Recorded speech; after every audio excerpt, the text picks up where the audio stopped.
ce matin, j'aimerais prendre un texte avec vous dans Actes, au chapitre 1 et au verset 4 à 8. Donc Actes, chapitre 1, versets 4 à 8. Comme il se trouvait avec eux, il leur recommanda de ne pas s'éloigner de Jérusalem, mais d'attendre ce que le Père avait promis. Ce que je vous ai annoncé, leur dit-il, car Jean a baptisé d'eau, mais vous, dans peu de jours, vous serez baptisés du Saint-Esprit. Alors les apôtres réunis lui demandèrent, « Seigneur, est-ce en ce temps que tu rétabliras le royaume d'Israël ?» Il leur répondit, « Ce n'est pas à vous de connaître les temps ou les moments que le Père a fixés de sa propre autorité. Mais vous recevrez une puissance, le Saint-Esprit survenant sur vous, et vous serez mes témoins à Jérusalem, dans toute la Judée, dans la Samarie et jusqu'aux extrémités de la terre. Amen. » Alors, je vais quand même préciser, c'est Jésus qui parle, voilà. C'est Jésus qui nous promet qu'on va recevoir ce que le Père a promis. Qui connaît Vance Havner? Ça vous dit quelque chose, ce nom? C'est un revivaliste qui a dit « Nous ferons bouger ce monde, non pas en le critiquant, ni en nous y conformant, mais en y brûlant des vies enflammées par le Saint-Esprit. » Alors, pour ceux qui ne comprennent pas tout, on ne va pas brûler des vies physiquement. On va brûler personne. Mais le feu du Saint-Esprit va venir et va embraser nos vies pour que sa puissance soit à l'œuvre dans ce monde de ténèbres. Vous savez, on l'a entendu tout à l'heure, quelqu'un a prié. Jésus revient bientôt. Il me semble que c'est le pasteur Marchioni qui a prié. Jésus revient bientôt et c'est une réalité. Et nous devons laisser la puissance du Saint-Esprit agir à travers nous. Vous savez, on est dans une époque où tout a changé. Je pense que là, je vois beaucoup de chrétiens qui sont d'une autre époque, j'ai envie de le dire, même si vous êtes présents aujourd'hui. Mais gloire à Dieu pour ces chrétiens-là. Ils ont vécu des choses surprenantes. Et quand j'entends parler des histoires de ces chrétiens, de ces premières églises, on va dire, du mouvement ADD, qui sont nés en France, on entend parler de prodiges, de miracles, des guérisons, des baptêmes dans le Saint-Esprit, mais c'est des choses extraordinaires. Mais j'ai envie de vous dire, mes frères et mes sœurs, que ce n'est pas terminé. Si le Saint-Esprit était là il y a plus de 2000 ans à l'œuvre, qu'il a été il y a 50 ou 60 ans en arrière, je crois que c'est encore valable pour nous aujourd'hui. Le Saint-Esprit n'est pas mort, il vit pour toujours et depuis toujours. Et ce matin, nous allons voir qu'il peut être encore à l'œuvre aujourd'hui de nos jours. Vous savez, les premiers croyants l'ont expérimenté. Dans Actes au chapitre 17 au verset 6, alors que les premiers croyants sont en train de se faire arrêter, on fait des procès contre eux. Alors qu'ils arrivent devant les juges, les hommes, on va dire les ennemis de ces premiers croyants, vont dire « Mais ce sont ces hommes qui ont bouleversé le monde !» Est-ce que vous vous rendez compte qu'à l'époque, il y a plus de 2000 ans, les croyants ont bouleversé le monde? Et ce matin, j'aimerais vous dire que nous aussi, nous allons bouleverser le monde. Ce n'est pas une époque qui est finie. Et aujourd'hui, c'est vrai que on essaye de bouleverser le monde, excusez-moi l'expression, par toutes sortes de stratégies. On pense que la stratégie va bouleverser le monde dans nos églises. On pense qu'il faut nous servir des médias absolument. J'ai rien contre tout ça, attention. Mais je pense qu'il n'y a pas besoin de séminaire sur la croissance de l'église pour voir la croissance de l'église avancer. Je pense que nous n'avons pas besoin d'avoir des PowerPoint magnifiquement réglés, soignés, pour voir l'œuvre du Saint-Esprit agir à travers l'Église et bouleverser le monde. Je pense qu'on n'a pas besoin des réseaux sociaux. Je ne suis pas contre tout ça. Parce qu'il y a quelques années en arrière, il y a une jeune qui s'est convertie, une TikTokeuse, c'est comme ça qu'ils appellent ça les jeunes là. Voilà. Et après sa conversion, elle me dit « Laurie, il faut que tu fasses des messages sur mon TikTok. » Moi je la regarde, je lui dis « Moi j'aime pas ça, moi, des trucs... Pourtant, je suis pas si vieux que ça, je suis encore jeune. Mais je suis pas dans cette génération réseaux sociaux. Moi, voilà. Et elle insiste. Et puis, c'était une jeune, elle était bouillante. Alors, je dis, écoute, je vais en faire un pour te faire plaisir. Non, 2, s'il te plaît. Bon, elle était dure en affaires, j'en ai fait 2. Voilà. Je commence à faire un TikTok, ça dure, vous savez, des vidéos de 3 minutes. Et puis je prêche Jésus qui calme la tempête, et puis j'évangélise et tout. Et puis en fait, je me retrouve à prêcher devant une caméra. Je me dis, bon, je suis pas fort pour ça, mais je le fais. Vous savez, en l'espace de moins d'une semaine, je crois même que c'était en 1 ou 2 journées, il y avait plus de 117 000 vues. Je me suis dit, ouh, qu'est-ce que c'est que ça? Et puis on a vu des gens qui ont commencé à venir dans l'église, qui ont dit, oh, j'ai vu votre vidéo, vous avez prêché Jésus, j'ai donné ma vie et aujourd'hui j'ai cherché votre église. Et j'étais là, waouh, ça marche ce truc-là. Voilà. Mais il faut savoir que ce n'est pas les réseaux sociaux. C'est pas parce qu'on a utilisé les réseaux sociaux que les gens sont venus. C'est pas parce que moi j'ai prêché l'évangile que les gens sont venus. C'est pas parce que c'était une TikTokeuse célèbre que les gens sont venus. C'est parce que la puissance du Saint-Esprit était à l'œuvre. Et ce matin, j'aimerais vous dire que sans le Saint-Esprit, nous ne pouvons rien faire. Nous sommes secs, nous sommes une terre aride. Mais quand le Saint-Esprit, la puissance du Saint-Esprit arrive sur une vie, alors tout change. On peut transformer le monde. Et je crois aujourd'hui, au 21e siècle, que c'est toujours possible. Ce que certains d'entre vous ont vécu il y a 50, 60 ans, nous le vivons encore aujourd'hui. Et je pense que notre église à Bois-Lève, notre église de Nice-Nord, doit vivre la puissance du Saint-Esprit. Le monde a besoin, en tout cas, Nice a besoin de la puissance du Saint-Esprit. Elle n'a pas besoin de stratégie commerciale.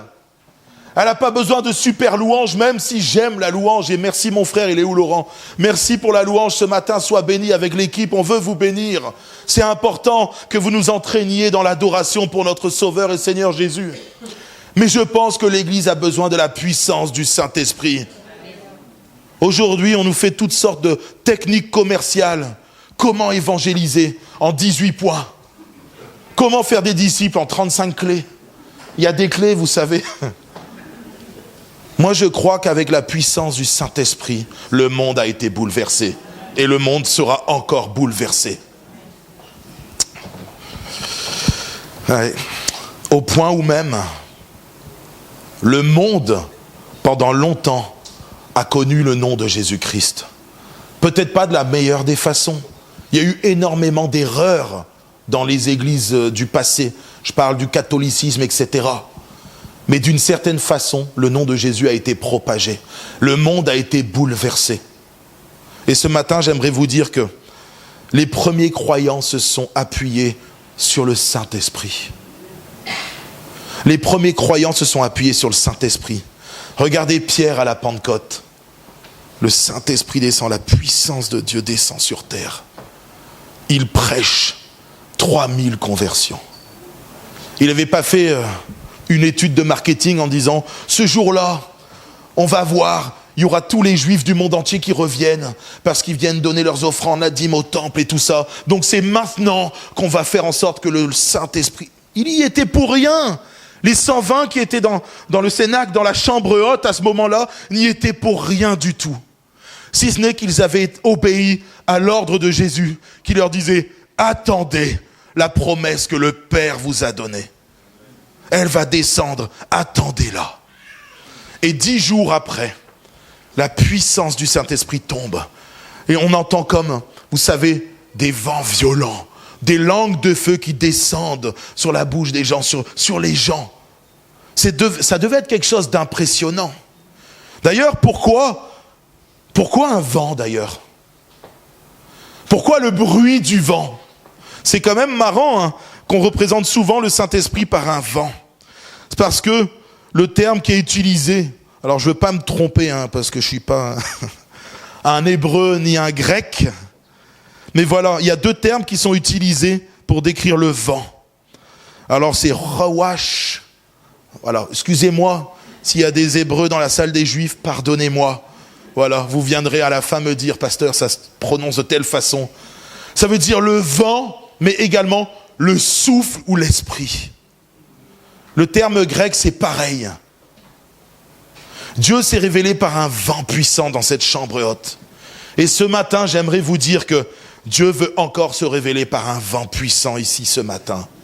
Le vent de l'esprit qui s'abat sur nous, qui nous transforme, qui nous renouvelle, qui nous revêt de la puissance de l'Esprit. Vous savez, dans la Bible, il y a 3 phases au niveau du Saint-Esprit.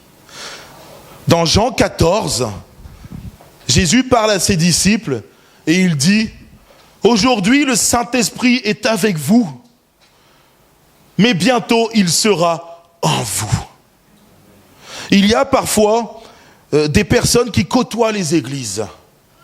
Et c'est vrai, moi je l'ai été avant ma conversion à mes 27 ans, j'ai eu 2 années où le Saint-Esprit, il était avec moi. Il n'était pas encore en moi. Je n'avais pas encore choisi d'ouvrir mon cœur totalement à Jésus-Christ. Mais vous savez, je voyais la main de Dieu autour de moi. Je ressentais sa présence. Il m'environnait. Quand je lisais la Bible et je priais, je voyais Dieu qui me parlait. Le Saint-Esprit qui m'encourageait à l'accepter totalement. Le Saint-Esprit me montrait l'amour de Dieu. Il essayait de me convaincre que j'étais un pécheur et que je devais l'accepter. Et puis, je priais par moments et le Saint-Esprit me bénissait. Il répondait à mes prières. C'était un temps où le Saint-Esprit était avec moi, mais il n'était pas encore en moi. Je n'avais pas été totalement transformé. Et puis est venu le temps où, vous voyez, les disciples, eux aussi, ont accepté Jésus. Dès le départ, ils y ont cru, mais ils n'étaient pas nés de nouveau. Dans Jean, chapitre 20, on voit que Jésus va souffler sur les disciples, le souffle encore, et il va dire « Recevez mon esprit ». Et là, à partir de ce moment-là, il y a la nouvelle naissance. Il y a des choses qui vont être différentes dans leur vie. Pierre va comprendre des choses qu'il ne pouvait pas comprendre avant. Il fallait passer par la nouvelle naissance. Il fallait que le premier souffle de l'Esprit vienne et fasse de ses disciples une nouvelle créature. Et dans nos églises, il y a beaucoup de personnes, je le crois, et je remercie Dieu, qui sont nées de nouveau. C'est ce qui nous permet d'être sauvés. On l'a entendu, Laurent disait, il faut croire en Jésus-Christ, croire qu'il est notre Sauveur et Seigneur, et le Saint-Esprit va entrer en nous, et nous serons sauvés. Vous savez, au moment où Jésus dit ça aux disciples, ils ne sont pas encore entrés dans la chambre haute. Pourtant, on entend beaucoup de mouvements nous dire, mais ça voilà, il n'y a eu qu'un seul baptême, c'est la nouvelle naissance, etc., etc. Mais j'ai envie de vous dire pourquoi Jésus souffle sur eux et ils reçoivent le Saint-Esprit. Et 10 jours après, quand ils vont à Jérusalem et ils attendent ce que le Père a promis, il se passe quelque chose d'extraordinaire. La puissance du Saint-Esprit. Jésus dira, attendez le baptême dans le Saint-Esprit. Ce matin, j'aimerais vous dire que si vous n'avez pas encore reçu le baptême du Saint-Esprit, ce n'est pas trop tard. Si vous n'avez pas encore reçu cette puissance qui vient sur vous et qui déborde au point où les gens qui vous environnent sont frappés, c'est pas grave. Vous devez l'attendre, vous devez y croire parce qu'elle va venir. Vous savez, dans la parole de Dieu, il n'y a rien qui est faux. J'aimerais vous dire que la parole de Dieu, elle est la vérité. Elle est ce qui nous guide, nous les chrétiens, les croyants. Mais nous ne devons pas faire nos courses, vous savez, un peu comme les supermarchés d'aujourd'hui, là où vous allez dans certains fast-food. Ah là, je veux avec 2 viandes. Là, je rajoute un peu de tomates. Non, moi, j'aime pas les tomates, j'enlève ça, etc. On fait nos courses dans les c'est pas comme ça. Tout est bon à prendre dans la parole de Dieu. Il n'y a rien à rejeter. Et quand Jésus dit, attendez la promesse, elle va venir, alors nous devons attendre la promesse parce qu'elle viendra. Vous savez, on prie pour le réveil. On prie pour des réveils. Enfin, j'espère que nous, les chrétiens, nous prions pour que des réveils arrivent dans nos villes. Est-ce que vous voulez voir un réveil sur la ville de Nice? Qui aujourd'hui veut voir un réveil sur la ville de Nice? Qui veut voir des milliers de chrétiens se convertir? On est d'accord, on veut voir la puissance de Dieu à l'œuvre dans cette ville. Mais pour ça, il va falloir qu'il y ait un premier réveil dans notre église. Il faut qu'il y ait des renouvellements. Il faut que la puissance du Saint-Esprit soit à nouveau à l'œuvre. Je ne dis pas qu'elle ne l'est pas. Mais je dis qu'on veut voir ce qui s'est passé il y a 2000 ans, il y a 50, 60 ans, à l'œuvre. Je crois qu'aujourd'hui encore, nous pouvons voir la puissance de Dieu à l'œuvre à travers le Saint-Esprit. Des prodiges et des miracles, des baptêmes dans le Saint-Esprit par milliers. Je veux croire que des gens vont aller dans les rues, vont prêcher l'évangile et des centaines de personnes d'un coup viendront au Seigneur. Vous savez, j'ai un ami qui est évangéliste. Et puis, il est parti un jour dans une prison en Afrique, en Côte d'Ivoire. C'était une grosse prison, il y avait des milliers de prisonniers. Et puis, il m'a dit, Laurie, la puissance du Saint-Esprit a été à l'œuvre. Et je sentais ce jour-là le Saint-Esprit qui me disait, vas-y, il s'appelle Yanis, il dit, vas-y Yanis, prêche avec la puissance que je t'ai donnée, prêche par le Saint-Esprit.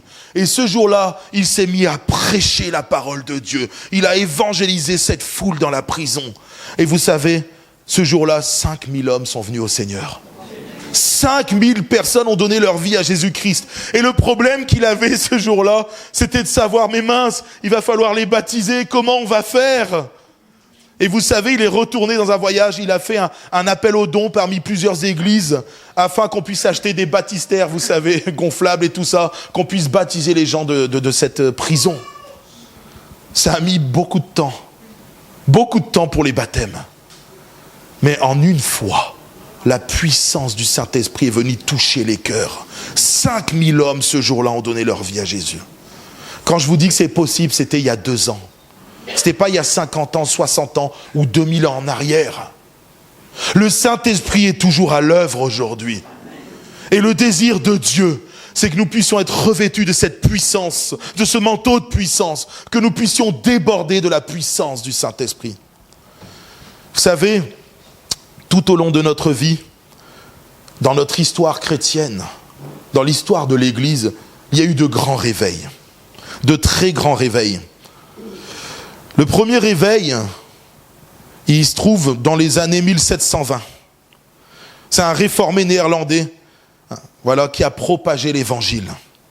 Ça a déclenché George Whitefield, excusez-moi les noms. Vous voyez, je ne suis pas hébreu, je ne suis pas grec, je ne suis pas anglais non plus, ça se voit. Les frères Wesley en Nouvelle-Angleterre et tout ça. Vous savez, ça a donné les premières grandes universités. J'ai été surpris de lire ça. Qui connaît l'université de Yale, Harvard, Dartmouth, Princeton, Columbia, etc. Toutes ces grandes universités ont été fondées par des chrétiens. Et pendant les années où il y a eu les réveils, la puissance de l'esprit était à l'œuvre. Aujourd'hui, vous voyez, quand on parle de ces grandes universités, on se dit, oh, c'est bien pour faire de grandes études et puis sortir de là et puis avoir les plus grands travails et faire partie des grandes stratosphères. Mais il faut savoir que ça a été fondé par des chrétiens. Il faut savoir que ces chrétiens-là, à ce moment-là, ont vu la puissance du Saint-Esprit à l'œuvre. Deuxième grand réveil, c'est à la fin du Xe siècle, ce qu'on appelait les concerts de prière organisés par différents pasteurs. Et il y a eu les réveils sous Finet, de grands hommes qui, par la puissance du Saint-Esprit, ont bouleversé le monde à leur époque. Et vous savez, tout au long de nos époques, il y a eu de grands réveils, jusqu'à le réveil qui nous a marqués, notre époque, nos générations. Azusa Street, est-ce que ça vous dit quelque chose? Oh oui, je vois le frère Marchioni, je vois le frère Musard, oh oui. Bien sûr, parce que si on est là aujourd'hui, nous les chrétiens du 21e siècle et du 20e siècle, c'est parce qu'il y a eu ce réveil où la puissance du Saint-Esprit est tombée sur l'Église. Mes frères et mes sœurs, aujourd'hui dans le monde, il y a plus de 500 millions de pentecôtistes. 500 millions. Est-ce que vous vous rendez compte de ce que ça veut dire? Il y a beaucoup d'athées sur terre et on essaierait de nous faire croire qu'ils sont majoritaires, ils sont en force. Et que croire en Jésus-Christ aujourd'hui, c'est de la folie. Mais il y a plus de 500 millions de pentecôtistes. Je ne vous parle pas de toutes les différentes croyances sur terre. Je vous parle juste de ce que nous sommes issus, le pentecôtisme. 500 millions sur terre. Pourquoi? Parce que la puissance du Saint-Esprit est encore à l'œuvre. On entend des réveils à droite et à gauche. On entend par moments le vent de l'Esprit qui souffle. Il y a quelques mois en arrière, il y a eu aux États-Unis justement la puissance du Saint-Esprit qui est tombée sur une université. Pendant des jours et des jours, pendant des semaines, le Saint-Esprit était à l'œuvre. Des gens venaient, ils étaient touchés, frappés par la puissance du Saint-Esprit, parce que des gens se tenaient à genoux. Il n'y a pas besoin d'avoir de grands pasteurs, de grands ministères. Il y a juste besoin d'avoir des chrétiens qui se tiennent à genoux et qui réclament la puissance du Saint-Esprit encore aujourd'hui. Ce matin, mes frères et mes sœurs, j'aimerais vous dire que c'est possible. C'est possible. Ce n'est pas un mythe, ce n'est pas une légende, ou ce n'est pas quelque chose qui n'est accessible que si nous sommes excusez-moi l'expression, ultra sanctifiés. C'est pas parce que nous méritons quelque chose. C'est pas par nos mérites que nous allons recevoir cette puissance de l'Esprit. Mais c'est parce que c'est une promesse et un don de Dieu. Aujourd'hui, j'ai envie de vous dire que nous ne sommes pas à l'origine de notre propre salut. Le salut a été offert par grâce pour ceux qui croient.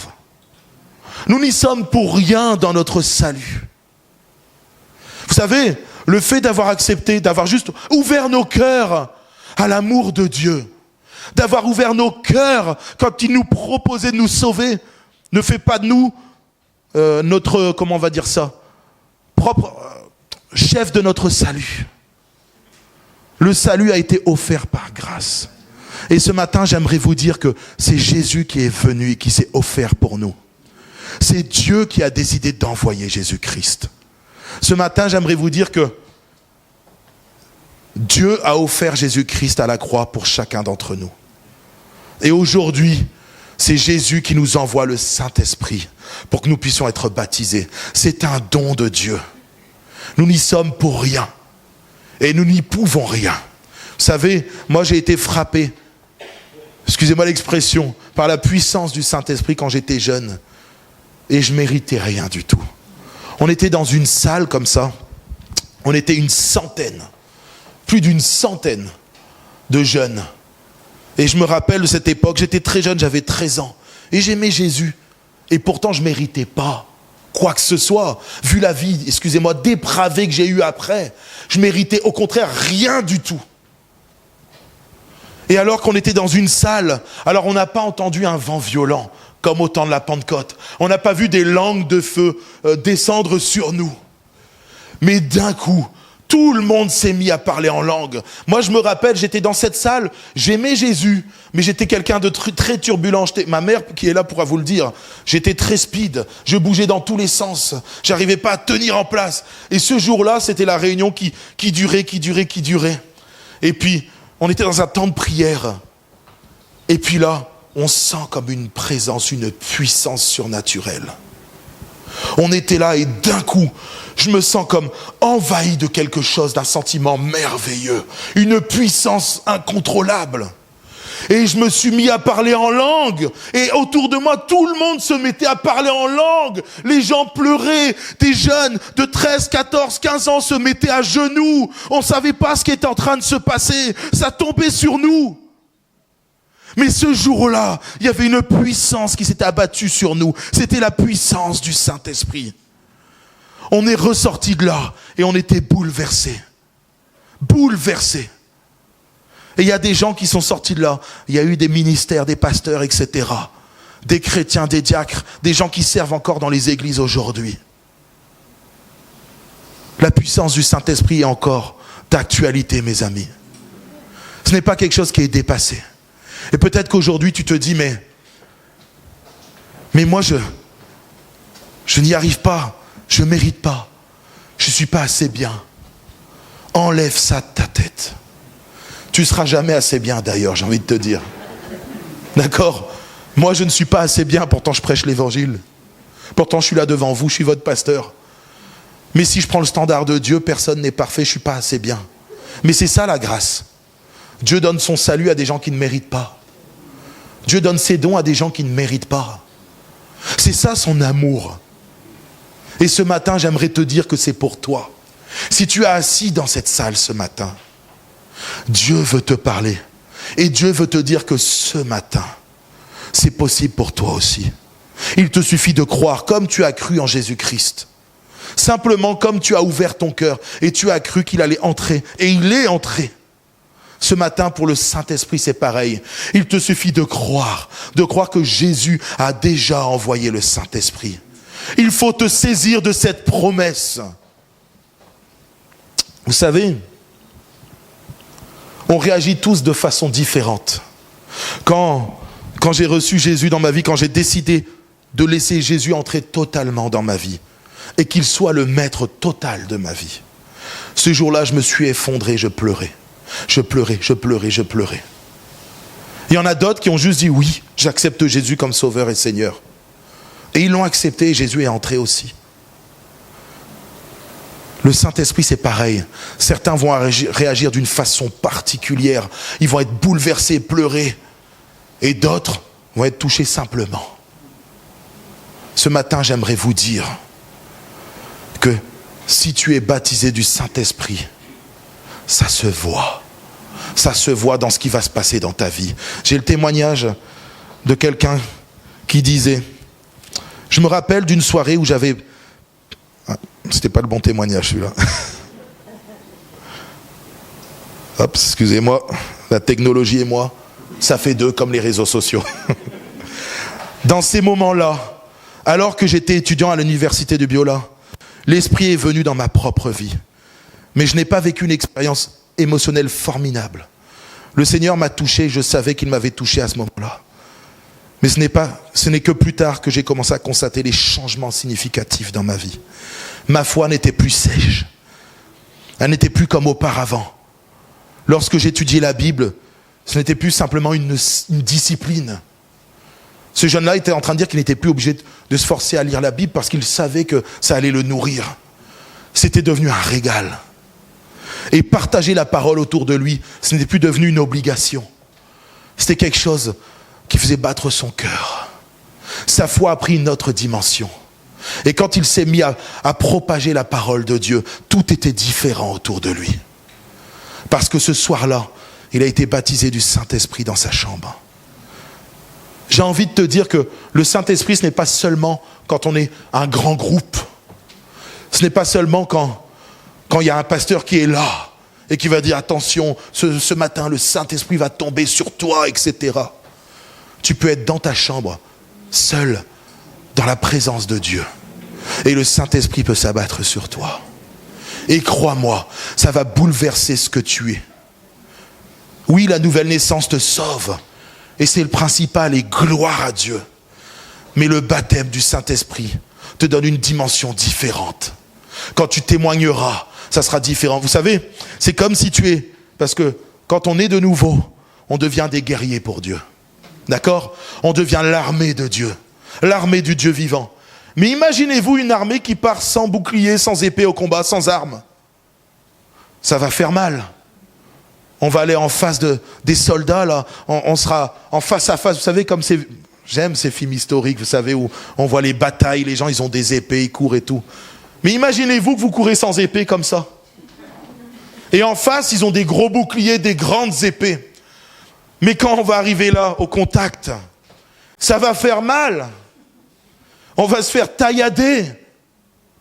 Vous savez, moi je ne comprends pas, je les aime, je les bénis, mais certains mouvements qui rejettent le baptême dans le Saint-Esprit. Vous savez, moi je ne comprends pas. J'ai de la famille, moi, qui sont partis dans des mouvements non charismatiques. Et un jour, c'est vrai que j'aime taquiner. J'ai mon beau-frère et une de mes sœurs que j'aime taquiner. Et je dis à mon beau-frère, waouh, la dernière fois il y a eu une délivrance. Au nom de Jésus, j'ai chassé un démon. Je lui ai dit, mais la prochaine fois, parce qu'à l'époque on n'habitait pas très loin, je dis, tu vas venir avec moi et on va aller chasser un démon. Il m'a fait, oh là là là là là. Je lui ai dit, mais quand même, on est remplis du même esprit, non?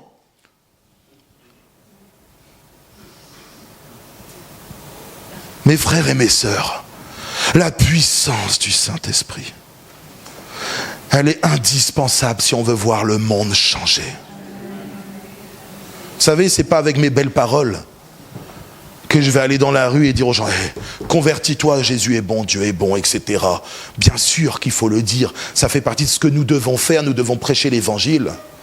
Mais si nous n'avons pas la puissance de celui que nous prêchons, Nous serons comme ces frères qui sont partis chasser un démon dans la Bible, qui sont ressortis maltraités et nus. Vous savez, sans la puissance du Saint-Esprit, je ne peux rien faire. Je serai comme sec. Et si ce matin, mon frère et ma sœur, tu n'as pas encore été baptisé du Saint-Esprit, alors tu ne dois jamais t'arrêter. Ce matin, je parlais avec quelqu'un qui me disait, mais les enfants, ils ne s'arrêtent jamais. Quand ils veulent quelque chose, ils te harcèlent. C'est vrai ou pas? Moi, j'ai une petite fille qui va avoir 7 ans. Je peux vous assurer que quand elle veut quelque chose, c'est fatigant. La première fois, tu lui dis « non, Talia ». La deuxième fois, tu lui dis « Talia, j'ai dit non ». 10 jours après, bon, je vais te punir, ça suffit, parce que là, les enfants ne s'arrêtent jamais jusqu'à qu'ils aient obtenu la chose qu'ils désiraient. La Bible nous dit d'être semblables à des enfants. Alors nous devons aller auprès du Seigneur, jour après jour, dire « Seigneur, tu me l'as promis. Jésus, tu m'as promis que je serais baptisé. Jésus, tu as dit que c'était une promesse que le Père avait fait, jour après jour, jusqu'à que le baptême du Saint-Esprit tombe sur vous. Vous devez le chercher ardemment. C'est indispensable pour la vie du chrétien. Parce que vous pourrez faire des choses sans être baptisé du Saint-Esprit et vous serez sauvés si vous êtes nés de nouveau. Mais il y a des choses que vous ne pourrez pas faire dans votre service. Il manquera de puissance. Et ce matin, Dieu veut vous amener à rechercher ardemment le Saint-Esprit. Parce que vous verrez dans votre service, vous verrez que votre service va prendre une dimension différente. Quand vous irez dans la rue et que vous prêcherez l'évangile, vous verrez qu'il y aura une dimension différente dans ce que vous allez prêcher. Pourquoi? Parce que la puissance du Saint-Esprit viendra démolir les murs de raisonnement que les païens se sont faits. Vous savez, nous, on n'a aucune puissance. On n'est pas des magiciens, des sorciers qui essayent de... La seule puissance que nous avons, c'est celle du Saint-Esprit. Et ce matin, j'aimerais te dire que c'est pour toi, mon frère, c'est pour toi, ma sœur. Mais il faut que tu y crois. Il faut aussi que tu arrêtes de te dire que c'est par tes propres mérites et que tu essayes d'être toujours meilleur. Tu essayes toujours d'être plus saint. Bien sûr que c'est bien de rechercher la sanctification. C'est bon. Mais ne crois pas que c'est quand tu seras parfait que tu pourras recevoir. Tu ne seras jamais parfait. Crois seulement que Jésus veut te bénir et te donner tous ces dons merveilleux que le Père a promis. Et tu verras qu'un jour ou l'autre, tu recevras parce que c'est une promesse. J'aimerais prendre un texte avec vous. Dans Ézéchiel au chapitre 17 et au verset 1 à 10. C'est pour un peu illustrer avec la parole de Dieu toujours, bien sûr, ce que je viens de vous dire.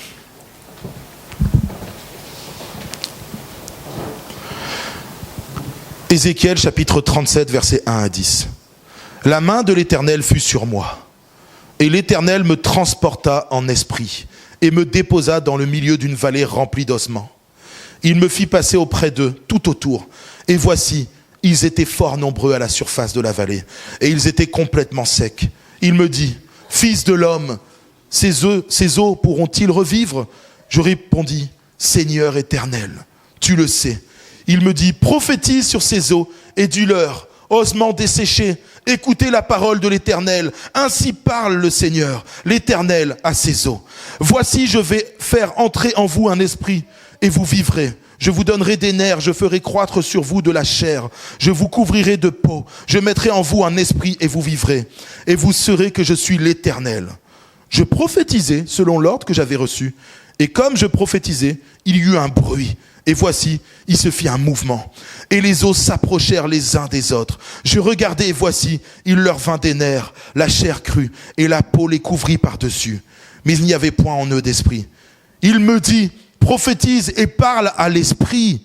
prophétise, fils de l'homme, et dis à l'esprit, ainsi parle le Seigneur l'Éternel. Esprit, viens des quatre vents, souffle sur ces morts, et qu'ils reviennent. Je prophétisai selon l'ordre qu'il m'avait été donné. Et l'Esprit entra en eux, et ils reprirent vie, et ils se tinrent sur leurs pieds. C'était une armée nombreuse, très nombreuse. Ce matin, j'ai envie de vous dire qu'il faut que la puissance du Saint-Esprit vienne nous secouer. Il faut que le Seigneur vienne raviver le feu du Saint-Esprit en nous. Il faut que ce matin, nous voyions la puissance du Saint-Esprit à l'œuvre. Sinon, cette ville de Nice ne sera pas transformée. Sinon, dans ta famille, les membres de ta famille qui ne sont pas encore au Seigneur ne seront pas transformés. Tes collègues de travail, tes amis, si tu n'es pas baptisé dans le Saint-Esprit, si tu ne laisses pas la puissance du Saint-Esprit agir en toi, si nous ne voyons pas à l'œuvre la puissance du Saint-Esprit dans cette église, alors nous aurons peu de puissance. Nous nous débattrons par nos propres forces. Et quand nous attirerons un membre en plus dans notre église, nous serons heureux. Mais le Seigneur veut une armée nombreuse. Vous savez, il y a une vallée d'os desséchés à Nice. Il y a de nombreuses personnes qui sont des os desséchés. Et ce matin, Dieu nous appelle à aller raviver, à aller, par la puissance du Saint-Esprit, refaire prendre vie à cette vallée d'os desséchés qu'il y a à Nice. Nous sommes plusieurs églises et il y a tellement peu de chrétiens, mes frères et sœurs. Et ce matin, j'ai vraiment eu à cœur de vous prêcher ce message. J'ai partagé avec un frère. On a prié dans ce sens-là cette semaine. Et ce message, c'est vraiment quelque chose que j'ai sur le cœur, que le Saint-Esprit m'a demandé de vous partager ce matin. Est-ce que Nice Nord, l'église Nice-Bois-Lève, vous êtes prêts à voir la puissance du Saint-Esprit à l'œuvre? Est-ce que vous êtes prêts à voir les choses bouger dans cette ville? Ce que j'aimerais dans les mois, les années qui suivent, c'est que je finisse en procès, comme les apôtres à cette époque, et qu'on dise, cet homme-là, avec toute l'assemblée là, ils sont en train de bouleverser la ville de Nice. Il y a des prodiges et des miracles, des gens qui se convertissent, qui donnent leur vie à Jésus-Christ. Et c'est ce que nous voulons voir. Nous voulons voir cette ville de Nice transformée. Nous voulons que les gens disent, mais qu'est-ce que c'est que cette petite église en plein milieu de nulle part qui est en train de bouleverser cette ville? Nous voulons voir la puissance du Saint-Esprit à l'œuvre. Mais pour ça, nous devons ouvrir nos cœurs. Nous ne devons pas venir dimanche après dimanche en nous disant, c'est un dimanche de plus. Nous devons rechercher ardemment le Saint-Esprit. Nous devons demander à Jésus de venir souffler à nouveau sur notre église, de souffler à nouveau sur nos vies, afin que nous soyons ranimés, embrasés à nouveau de cette puissance du Saint-Esprit. Et c'est à ce moment-là seulement que nous verrons la puissance de Dieu à l'œuvre.